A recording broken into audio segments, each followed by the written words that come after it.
Welcome to NFL Daily Brief, your fast track to today's biggest football stories. Like and subscribe to stay in the game. Here are the brief highlights of today's top stories.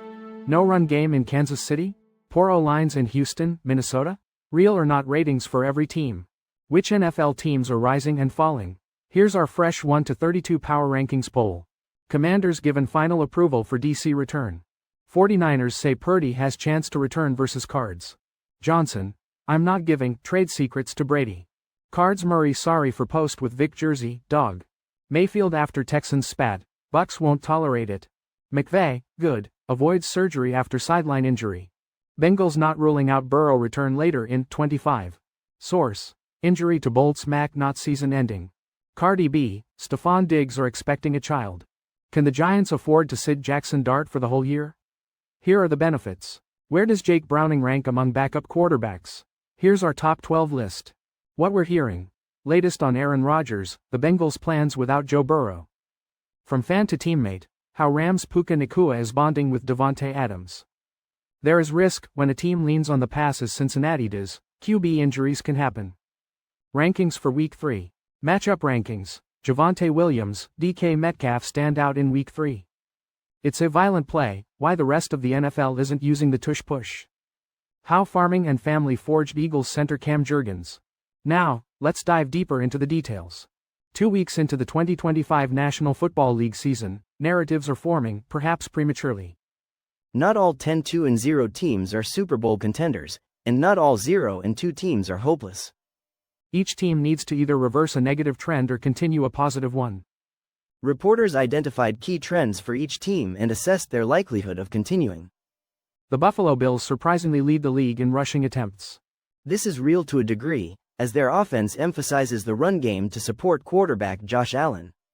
The Miami Dolphins rank low in rushing yards per game. This is a real concern, as they struggled in 2024 and have already faced offensive line injuries. The Patriots' high penalty count is likely a mirage. False starts are a key issue, but this should improve with experienced offensive tackles. The New York Jets' defensive struggles are also likely a mirage. They have talent on all levels of the defense, and they are adjusting to a new system. Week 2 of the 2025 NFL season concluded with exciting Monday Night Football games. These games, including wins for the Buccaneers and Chargers, impacted the power rankings. Many quarterbacks are dealing with injuries this season, affecting team performance. Backups will need to step up and maintain momentum in their absence. Josh Allen is demonstrating growth by not always having to carry the Bills. Jalen Hurts prioritizes winning, even without impressive passing statistics. Jordan Love has yet to find a consistent primary receiver for the Packers. Lamar Jackson is a strong contender for a third MVP award. Jared Goff showcased his potential with a historically productive game for the Lions. Matthew Stafford is playing well despite limited training camp participation. The Washington Commanders' return to the District of Columbia is officially approved after a final vote by the District of Columbia Council. This vote confirms the team is permitted to build a new stadium on the site of the former Robert F. Kennedy Memorial Stadium. The Commanders called this site home for over 3 decades. While the vote was expected, some last-minute requests caused concern for Commanders president Mark Klaus. He worried these new demands could jeopardize the stadium agreement. One amendment proposed a $10 million annual penalty if the Commanders failed to meet housing development timelines. However, this amendment was ultimately rejected. Mayor Muriel Bowser also advised against additions that might hinder the deal. Team owner Josh Harris expressed gratitude for the return to the District of Columbia. He emphasized the economic benefits the Robert F. Kennedy project will bring to the city. The Commanders are investing $2.7 billion in the 65,000-seat stadium, covering any cost overruns. The District of Columbia will contribute $1 billion to the project. Brock Purdy, the San Francisco 49ers quarterback, could return this week against the Arizona Cardinals after missing the previous game due to a toe injury. 49ers coach Kyle Shanahan initially called Purdy a long shot to play against the Saints but expressed a more optimistic outlook this week. Shanahan stated that Purdy will have limited participation in practice and has a chance to play on Sunday.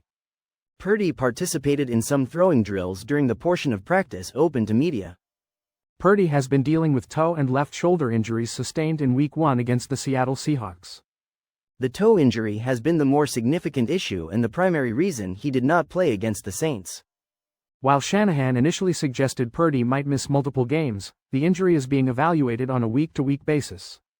If Purdy cannot play, Mac Jones will start again after throwing for 279 yards and 3 touchdowns in his 49ers debut. Several 49ers players expressed confidence in both Purdy and Jones. Christian McCaffrey emphasized the importance of being ready to play at any moment in the National Football League. The 49ers also practiced without several key players, including McCaffrey, Nick Bosa, and Trent Williams, due to rest days and injuries. The team placed starting left guard Ben Barch on injured reserve with a high ankle sprain, and rookie Connor Colby is expected to replace him. Chicago Bears offensive coordinator Ben Johnson is not concerned about sharing information with Tom Brady during production meetings before their game against the Dallas Cowboys. Brady, a Fox analyst and minority owner of the Las Vegas Raiders, has sparked discussion about potential conflicts of interest due to his dual roles. Johnson dismissed worries about giving the Raiders a competitive edge, stating that the Bears' game plans change weekly. He also pointed out that game film is publicly available, allowing anyone to analyze their strategies and personnel. Johnson emphasized he will not be sharing any secrets with Brady, believing the situation is not a significant concern. Cowboys coach Brian Schottenheimer shared a similar viewpoint, stating he is not worried about Brady having access to information.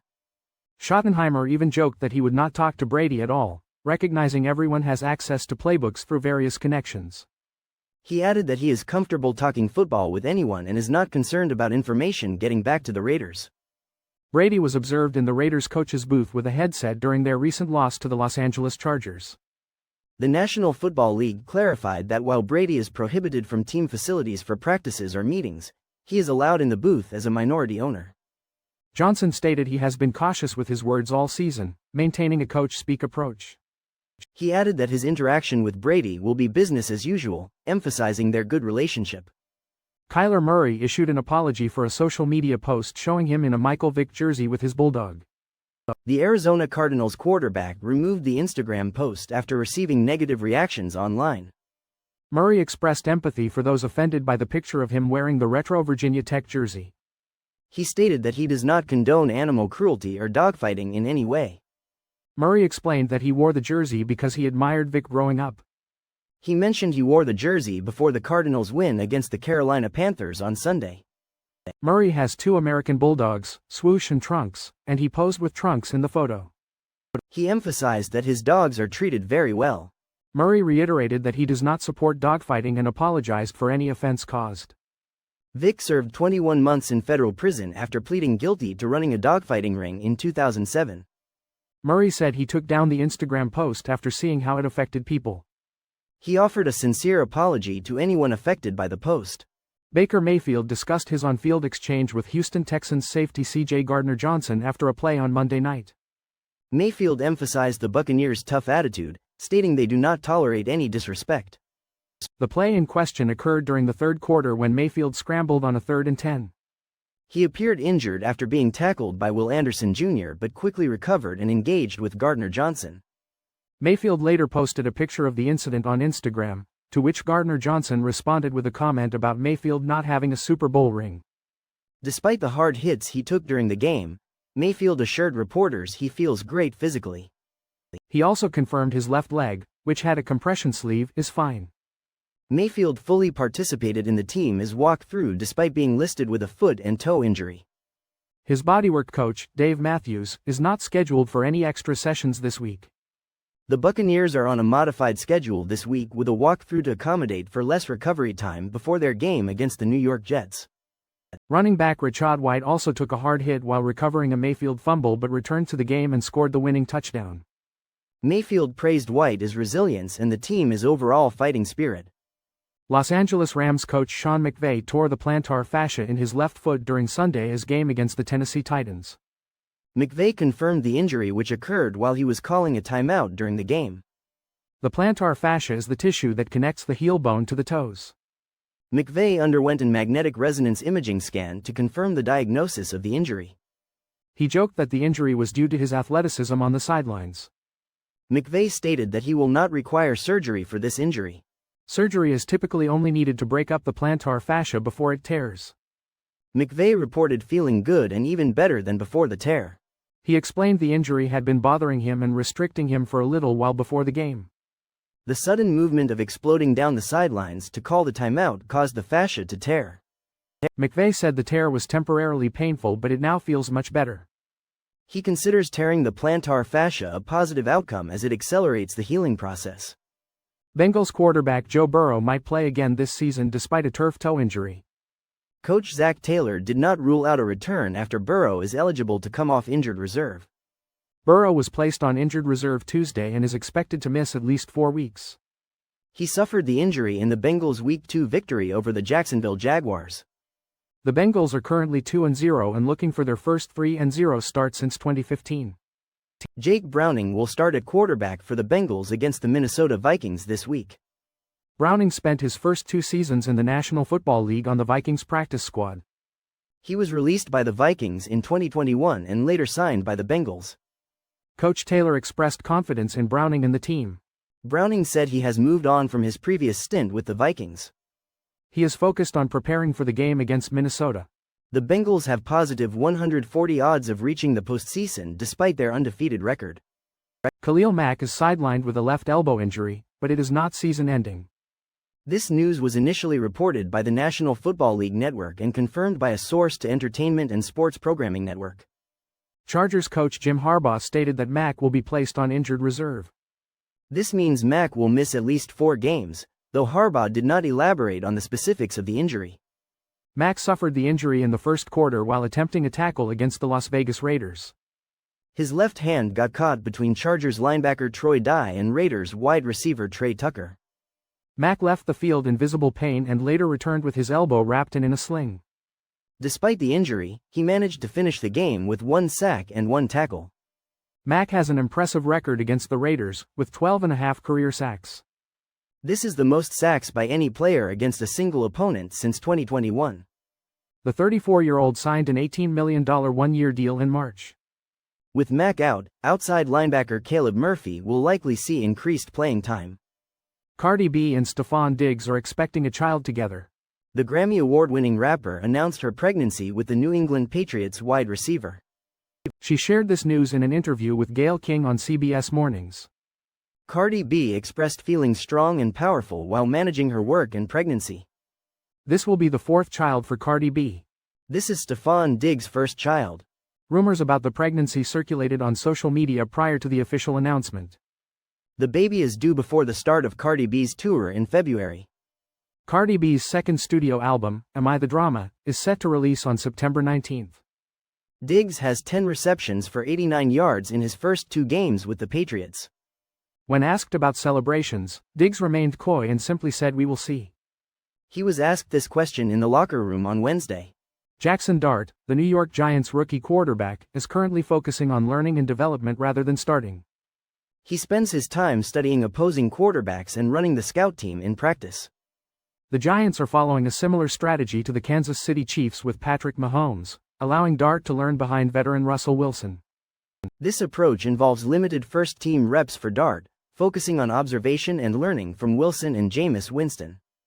Dart is embracing this role, studying other quarterbacks and learning from their high-level play. The Giants coaching staff, including Brian Daboll and Mike Kafka, are dedicated to Dart's development. They are balancing the need to win with Wilson while preparing Dart for the future. Wilson's strong performance against the Dallas Cowboys has quieted calls for Dart to start immediately. However, if Wilson struggles, Dart could be called upon sooner than expected.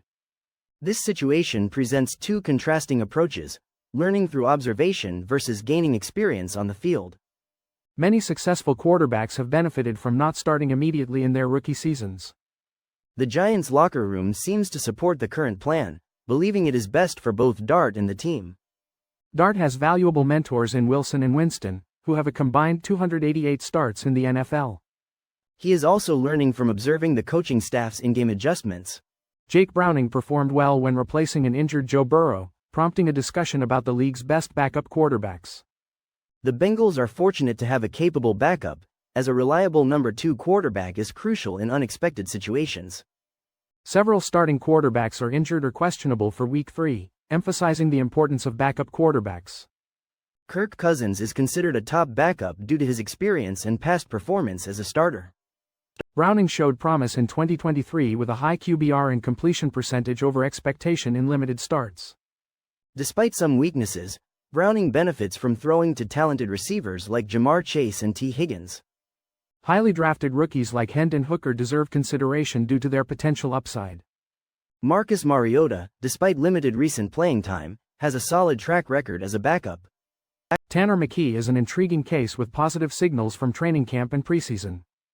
Jacoby Brissett performed well as a starter for the Browns in 2022, showcasing his abilities. Gardner Minshew had success with the Colts in 2023 but struggled with the Raiders in 2024. Jameis Winston, despite being a third-string quarterback, has consistently posted decent QBRs throughout his career. Week 3 of the National Football League season is here, and there is much to discuss. Insiders are breaking down news and buzz around the league, including the Bengals' quarterback situation and Aaron Rodgers' performance. The Bengals believe Jake Browning can operate their offense effectively. They cite his performance in 2023 when Joe Burrow was injured, where the team went 4-3 in games Browning started. Browning has earned credibility within the organization for his confidence and understanding of the offense. The Bengals hope Burrow can return by mid-December for a late-season push. Early returns on Aaron Rodgers in Pittsburgh are generally positive. His arm strength and mobility appear improved from last year. Rodgers' durability over a full season remains a key question. Some analysts believe Rodgers' current performance level is likely his ceiling at age 41. The Steelers' defense has been a disappointment through 2 games. The age of several key defensive players is a concern for the team. Puka Nacua received exciting news from Rams head coach Sean McVay during a teammate's wedding. McVay informed Nacua about the possibility of Davante Adams joining the Rams receiving corps. Nacua expressed his enthusiasm about the potential addition of Adams. In a Week 2 victory, Adams and Nacua combined for an impressive 242 receiving yards. McVay had shown Adams how his existing routes would fit seamlessly into the Rams' playbook. Adams appreciated McVay's persistent reassurance and emphasis on scheme compatibility. Adams noted the positive on-field results of their integrated plays. He highlighted their near success in the red zone and McVay's aggressive play calling. As a childhood Packers fan, Nacua was initially starstruck by Adams' presence. He had previously tweeted his admiration for Adams as a Packers player. Nacua quickly recognized the valuable learning opportunity from Adams' expertise. He admired Adams' body control and understanding of defensive rotations. Nacua even requested Adams to take the first rep in drills to observe him better. Adams acknowledged Nacua's respect and emphasized his willingness to lead and teach. Joe Burrow suffered a turf toe injury against the Jacksonville Jaguars, landing him on injured reserve for an estimated 3 months. This is Burrow's 3rd time on injured reserve, raising concerns about the Cincinnati Bengals' offensive line protection. Bengals coach Zach Taylor expressed confidence in the offensive line and stated the blame should not be solely on them. Since Burrow's rookie year in 2020, when he suffered a season-ending knee injury, the Bengals have struggled with pass protection. Despite the pass protection issues, the Bengals have relied heavily on their passing game, leading the league in passing yards and touchdowns last season. Coach Taylor acknowledged the team's offensive style and the success it has brought, including 2 division titles and a Super Bowl appearance. The Bengals have invested heavily in their receiving corps, with contracts for Burrow, Chase, and Higgins consuming a significant portion of the salary cap. The team has also invested in the offensive line, ranking 19th in salary cap allocation since 2020. They signed Orlando Brown Jr. and drafted Amarius Mims to strengthen the tackle positions. Offensive coordinator Dan Pitcher emphasized the team's commitment to a high-powered passing offense, acknowledging the inherent risks involved. Burrow has been sacked 5 times in roughly 1.5 games this season. He has a history of taking sacks while trying to extend plays, which has contributed to his success. Fantasy football experts are discussing Javonte Williams and his potential as a top running back. The debate includes whether he should be considered a guaranteed starter in fantasy lineups. ESPN provides weekly fantasy football rankings based on input from multiple experts. These rankings include standard PPR and individual defensive player formats. The expert panel consists of Matt Bowen, Mike Clay, Tristan Cockcroft, and others. Eric Carabell also contributes rankings specifically for Superflex leagues. Rankings are released every Tuesday and updated throughout the week. Updates reflect the latest news and analysis impacting player performance. You can find rankings for quarterbacks, running backs, wide receivers, and tight ends. Rankings also cover kickers and defense or special teams units. Individual defensive player rankings cover the top 50 players at each position. Carabelle's Superflex rankings include the top 150 players across key positions. Jonathan Taylor is an interesting case study this week against the Titans, considering his past performance. Making informed lineup decisions is crucial in fantasy football, and understanding matchups is key. Matchup rankings offer a schedule-independent way to evaluate these crucial player matchups. These rankings consider the relative difficulty of each defense's schedule, providing a fairer assessment. For the initial weeks, these rankings are based on expert opinion, supplemented by full-season data. Adjusted fantasy points allowed, or ADJ-FPA, indicate how a defense affects player scoring. A positive ADJ-FPA suggests a favorable matchup, while a negative one indicates the opposite. Remember that these averages encompass all players at a given position for each team. Matchups are just one factor among many to consider when setting your fantasy lineup. For more comprehensive guidance, consult weekly rankings from experts and fantasy staff. Focusing on matchups, Javonte Williams stands out as a strong play this week. DK Metcalf is another player with a favorable matchup to consider for your lineup. The Philadelphia Eagles have mastered the tush-push, converting it 96.6% of the time on 4th and 1 since 2022. This play involves the quarterback diving forward behind the offensive line while being pushed from behind by teammates. Despite its success, the majority of National Football League teams voted to ban it, but the measure failed. Atlanta Falcons coach Raheem Morris, a critic of the play, opted for a traditional handoff in a key fourth down situation, resulting in a turnover on downs. Morris questioned the legality of the tush-push and expressed his preference for it to be banned. Only 9 teams have run the play 10 or more times since 2022, while 4 have never attempted it. Even Indianapolis Colts coach Shane Steichen, who helped popularize the play with the Eagles, has rarely used it in Indianapolis. The league average success rate for non-tush-push 4th and 1 plays is 67% since 2022. The league average for the tush-push is 84.8%, with the Eagles boasting a significantly higher rate. Teams hesitant to use the tush-push cite concerns about quarterback injuries and lack of suitable personnel. Some teams also question the legality of the play and believe it should be banned. The Eagles continue to utilize the play effectively, frustrating opponents and sparking debate across the league. Cam Jurgens, the Philadelphia Eagles center, returned to his family farm in Pickrell, Nebraska after the Super Bowl. This small town, with a population of only 186, is where 3 generations of Jurgens reside, surrounded by farmland. Jurgens sees parallels between football and farming, noting his father Ted has endured numerous injuries while working the land. Ted once tore his ACL and MCL after dropping a forklift attachment on his knee, but continued working for an hour before seeking help. Similarly, Cam played through a herniated disc during the Eagles' Super Bowl run, eventually requiring surgery. Despite the pain, he signed a 4-year, $68 million contract extension. Jurgens High School, Beatrice High, dedicated its football field to him, celebrating his achievements. Jurgens recalled numerous injuries, touchdowns, and practices on that field. He was a 4-star recruit who initially played tight end for the University of Nebraska. After a coaching change, he switched to center and excelled, eventually getting drafted by the Eagles. Jurgens' meeting with the Eagles before the draft involved a discussion about cattle with Jason Kelce. He even joked with Kelce, offering to help him with cattle farming in exchange for football advice. That's a wrap on this week's NFL Blitz Talk. Thanks for tuning in. We'll catch you next time with more gridiron fire and fearless breakdowns.